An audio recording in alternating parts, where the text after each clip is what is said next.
Welcome to Zero Plus channel. Okay, today we want to teach you Adobe Illustrator by microlearning. Okay, at first, what is microlearning?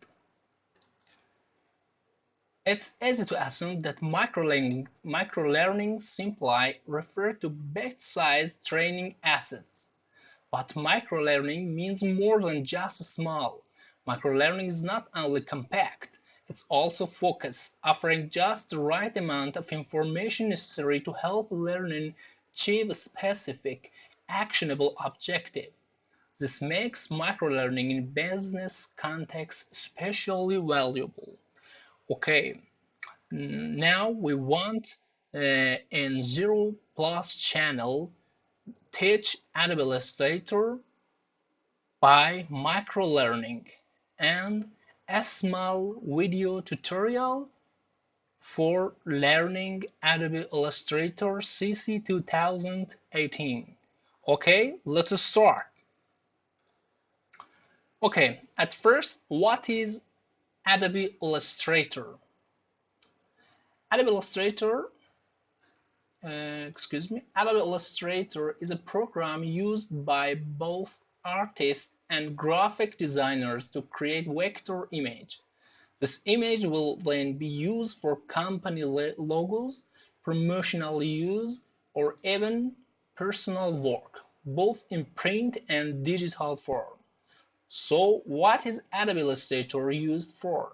It is typically used to create illustrations, charts, graphs, logos, diagrams, cartoons of real photographs, and more. Okay, now what is difference? What's the difference between Photoshop and Illustrator? Okay, Photoshop is a great program for modifying already created images or graphic like photos, and it's Adobe's most popular program. Raster or bitmap graphics are created in Photoshop. This graphic can sometimes look like JPEG since raster images are made up of individual color squares, known as pixels.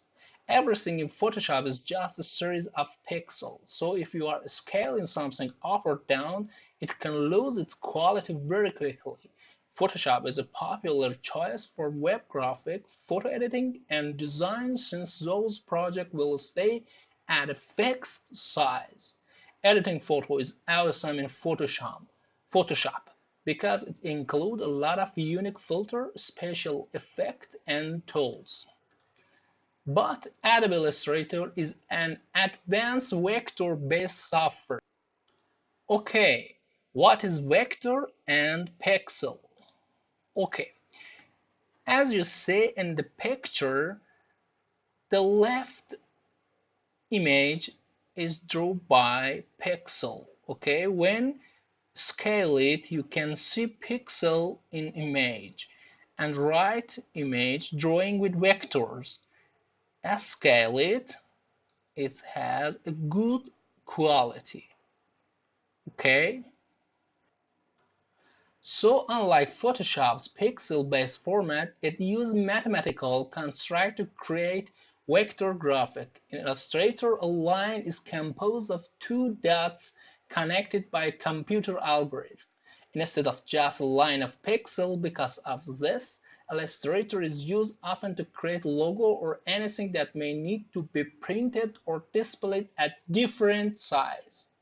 A vector graphic will never lose its quality if it is scaled up or down. Illustrator will also give you a better print output since it's not resolution dependent. Okay, now conclusion.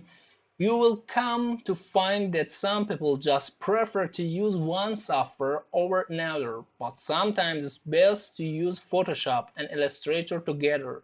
For example, you may need to add some text to an image you need to edit. Maybe you need to add a watermark to a photo for your blog or over an image for your profile. It's best not to add any text to an image in Photoshop since it can distort. So transferring the edited photo to Illustrator and then adding the text there will give you the best result. One is definitely not better than the other. They are just different.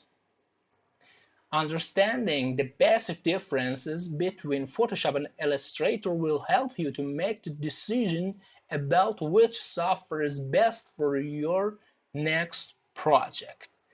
Okay, good luck.